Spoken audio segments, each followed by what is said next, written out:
I met a gypsy.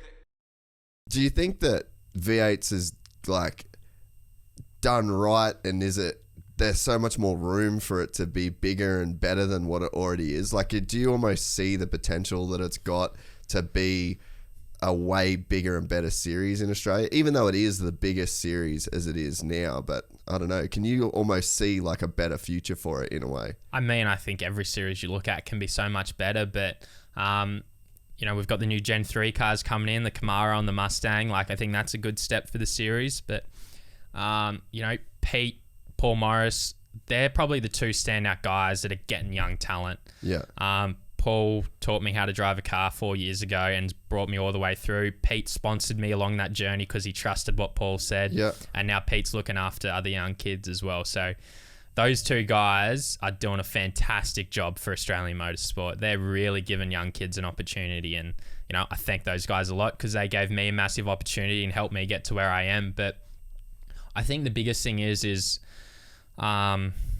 I mean, yeah, obviously you want it to be as big as it can, and you want it to try and be a massive sport in Australia, and NRL and AFL are sort of the shining light for us here in Australia, and I'm hoping that one day we can try and build supercars up to that. But I think one way to do that is like younger kids. Yeah, and just fresh talent. You look at what Jett's doing to Supercross, like this is his third year, but man, has he created a lot of followers for Supercross. And yeah. You look at the fans that he's getting to the track, they're not normal. They're not normal Supercross fans. He's getting a lot younger crowd. He's getting girls coming to the track. So is that why you're training so hard? So you're trying to get ripped and so you can start doing some like TikTok videos? I'm trying to win races. I'm certainly not going to do his TikTok videos. But, it's all that stuff that's good for the sport. And like the people, like I saw him hanging out at round 1 at A1 with Madeline Klein and that other dude from Outer Banks. Like, these guys are famous people, and I think that's what we need to try and do in the sport. And I think young kids got that bright thing about them. And you know, we got some superstars in our sport at the moment. Obviously Shane, you got Chaz, who's different to everyone else, and it's not something that I focus on, but I really want to help try and build like this championship as much as possible and get it as big as possible. So then hopefully people start realizing how good Supercars really is, because we got such a good platform. We race at the best places in Australia. We race at street tracks, we race like Gold Coast and stuff like that. Just, I feel like it's so close to being that big thing. And I think over the next few years, it possibly can turn out to be that big thing. And I hope supercar drivers get recognised for who they are and what they do. Yeah. So what do you reckon is like holding that back? Like, where could it be better, do you think? I think it's just trying to get fan engagement. Like, you need people to go to the races and watch it, and you need it to be entertaining. That's the big thing why we're going to these new cars, the Gen 3, is to try and help the racing, try and help the overtakes, because it is quite difficult at the moment to overtake another car. And it's the same you've sort of watched in F1 the last few years. It's been hard to overtake, and it makes the racing not as fun. But you look at those guys, they've created Drive to Survive, and man, has that created some fans. Like, that is out of control. Like, you go on TikTok these days, and it's just all these people that are like making TikToks about F1 because they watch Drive. There's so many fans. And I think maybe when he was on your podcast, Daniel, saying like he gets recognized for being on that series more than he does an F1 driver. Yeah. Well, he was saying, I remember when he first, because he's got his place in LA. Yeah. And he first got to LA and we spoke, and he's like, dude, it's fucking crazy now. Because that was kind of the place that he went to not get recognized. Like, whenever he's in Europe, it's very like fandom kind of deal because of how big F1 was in Europe. So LA was this place where he got to go and enjoy just kind of a little bit of anonymity. And he's like, dude, it's gone. Like, this is fucking crazy now. Yeah, and you look at Austin, the F1 Grand Prix in the USA last year. You look at, I think the last time they raced there, I don't know the exact figures, but like I saw a photo of the crowd and massively spread out. You know, there was still a lot of people there. Last year, sold out. You could not see a patch of grass. Like, try and find a photo of that. Just like Austin F1 2021. Yeah. It is crazy. And like that is all because of Drive to Survive. And all that is just showing real people. Yeah. Showing real personalities, showing real people, showing like the real shit. Because you know how fucking stressful the racing stuff is. Yeah. You know that. Look Holy shit. Like, now Dude, that's proper. That is wild. I didn't see these photos. Yeah. Like, I've been there for a MotoGP and it did not look like that. Yeah. I was there in like 2017 or something. and like That's hectic. everyone you talk to, like so many people come up to me, not one interest in racing. How good is Drive to Survive? They're like, that is so cool. When you watch it as a real race, you're like, oh, it is awesome. There's a lot of stuff in there that's like a little bit twisted. Yeah. But who gives a fuck? yeah, it's creating fan engagement. And in Australia, the last couple of years have done the Inside Line, which follows one team. So 2019, they did Erebus. 2020, they did Walkinshaw, which is just come out the end of last year. And last year, they actually did Red Bull, like our team. Yeah.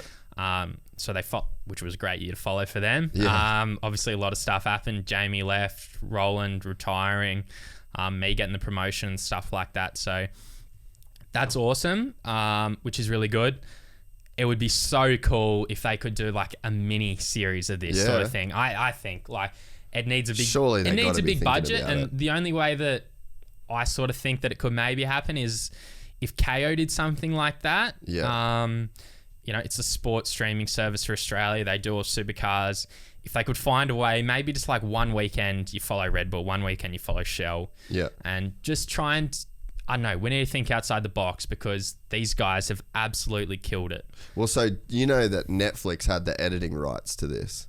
Yeah. So okay. so F1 didn't have a say. Yeah. That's the key difference in all this, because anytime that you get like a Supercross Life or whatever that was going on, it's that Supercars goes, oh, this is, we can't say this, we don't want any swearing, we don't want any of this, oh, you can't have that, this sponsor conflict here, and it just waters down the product. And so with Netflix, they had the production company, and Netflix would like, okay, this is the footage that we get, and then we have the editorial rights to this. So once it's done, it's done.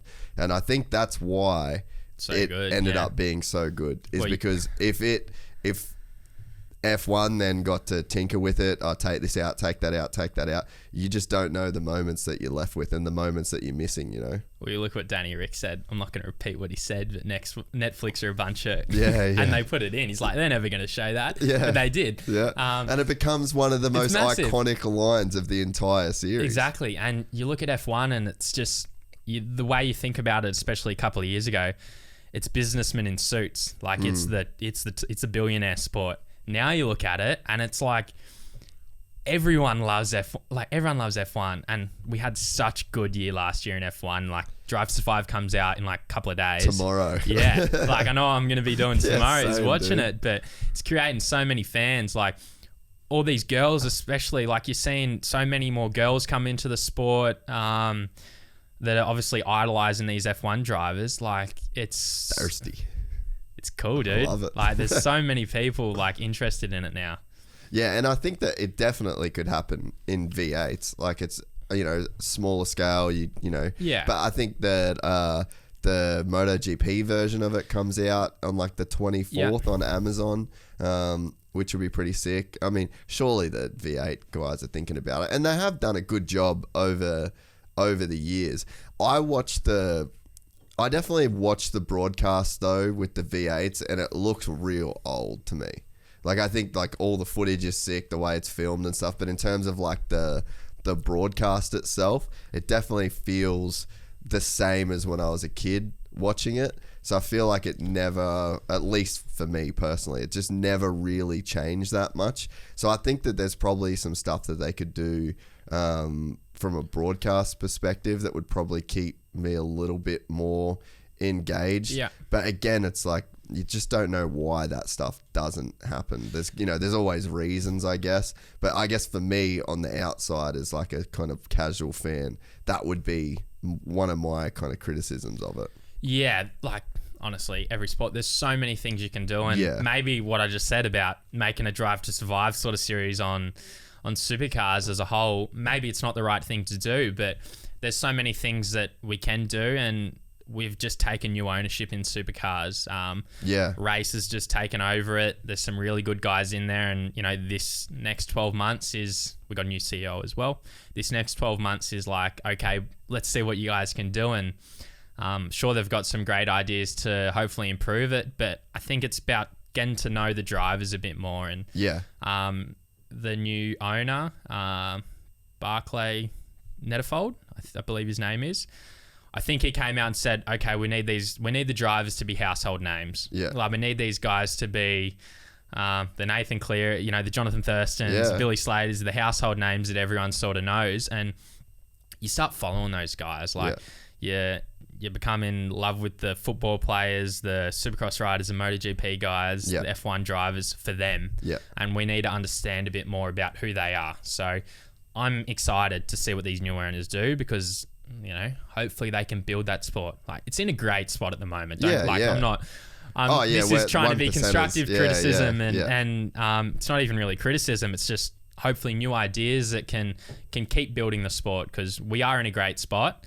I just hope that we can, keep building it and show people like how cool this sport actually is. If you enjoyed this content, please like and subscribe. And to listen to the full 3-hour podcast, search Gypsy Tales in your favorite podcast platform or click the link in the description below. Gypsy Gang.